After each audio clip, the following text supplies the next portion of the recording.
Mr. Ziaula to come on the stage and deliver a speech in front of you. Mr. Ziaula.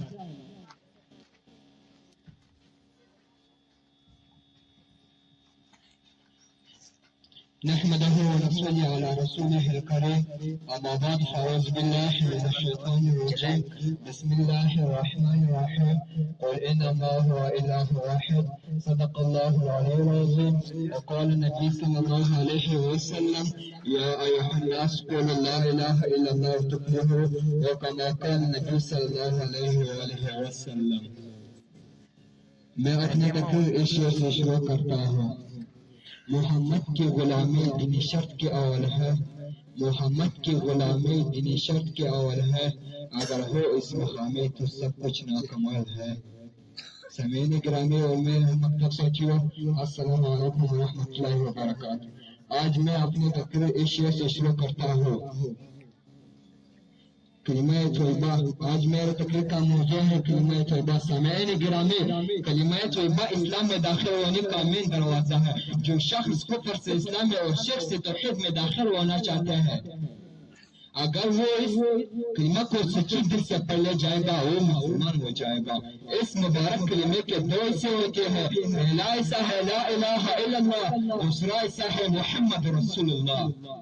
گرامی قدر حاضرین، پہلے حصے میں اگر 4 لفظ ہے ان میں پوری دن کی ترجمانی موجود ہے، اور اس لا الہ الا اللہ کا اصلی اور حقیقی معنی و مفہوم اگر ہمیں سمجھ میں آ جائے تو ہم ہر قسم کے شرک اور بدعت سے محفوظ ہو جائے اور ہمارا ایمان مضبوط ہو جائے.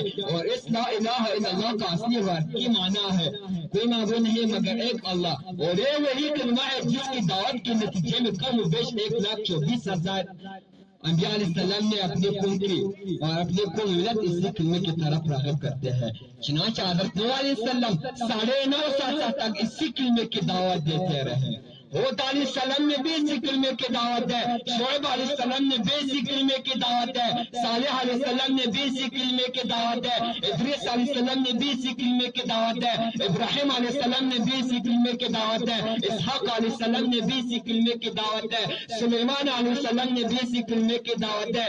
داؤد علیہ السلام نے بھی اسی کلمے کی دعوت ہے. موسیٰ علیہ السلام نے بھی اسی کلمے کی دعوت ہے. عیسیٰ علیہ السلام نے بھی اسی کلمے کی دعوت ہے. اور سب سے آخر میرے محبوب پیغمبر ساقِ کوثر، شافع معاشر، عطائے نبوت کے تاجدار، شہ ابرار محمد مصطفیٰ احمد مصطفیٰ صلی اللہ علیہ وسلم نے بھی اسی کلمے کی دعوت ہے. اور فرمایا یا ایھا الناس لا الہ الا اللہ تفلحوا، اے لوگو لا الہ الا اللہ کا گواہی دو تم کامیاب ہو جاؤ گے. اس سے معلوم ہوا کہ تمام انبیاء علیہ السلام نے اس کلمے پر محنت فرماتے رہے اور سب اس کلمے کی طرف راغب کرتے رہے. اللہ کے سوا کوئی معبود نہیں، اللہ کے سوا کوئی مسجود نہیں، اللہ کے سوا کوئی ماوا نہیں، اللہ کے سوا کوئی مالک نہیں، اللہ کے سوا کوئی خالق نہیں، اللہ کے سوا کوئی حاضر کشا نہیں، اللہ کے سوا کوئی حاجت روا نہیں، اللہ کے سوا کوئی نظر و نظار و منت کے حقدار نہیں، اللہ کے سوا کوئی غدار نہیں، اللہ کے سوا کوئی رزاق نہیں. چنانچہ اسی کلمے کی توحید کے نتیجے میں حضور صلی اللہ علیہ وسلم نے مصائب کے پہاڑ برداشت کیے، دندان مبارک شہید کرائے، زخمی کرائے، گربر چھوڑا مگر کلمہ نہیں چھوڑا. یارانی رسول اللہ صلی اللہ علیہ وسلم نے نہا ہو گئے مگر کلمہ نہیں چھوڑا. اہل بیت رسول اللہ صلی اللہ علیہ وسلم نے نہا ہو گئے مگر کلمہ نہیں چھوڑا. حضرت بلال رضی اللہ عنہ کو گرم انگاروں پر گھسیٹا گیا مگر کلمہ نہیں چھوڑا. حضرت خبیب رضی اللہ عنہ کو گرم ہویا پانی میں ڈالایا گیا مگر کلمہ نہیں چھوڑا. حضرت سمیہ رضی اللہ عنہ کو دیکھتے ہوئے نظام تفسیر کرایا دیا گیا مگر کلمہ نہیں چھوڑا. حضرت سحمی خلانی رحمت اللہ علیہ کو دیکھتے ہوئے گرم انگاروں میں ڈالایا گیا مگر کلمہ نہیں چھوڑا. آخر کیوں نہیں چھوڑا؟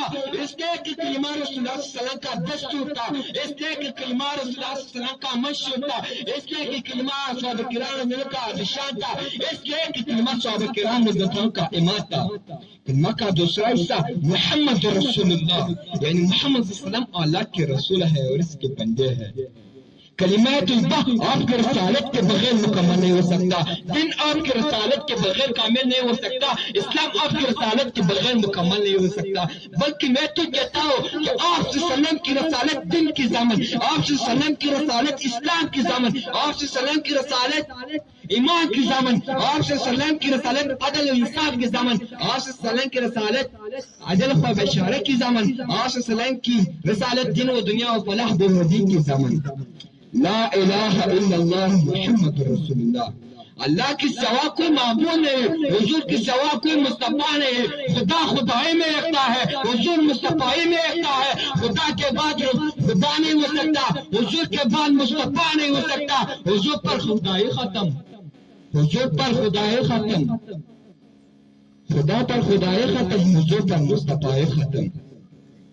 میں اپنی تقریر اس شعر سے ختم کرتا ہوں۔ برائے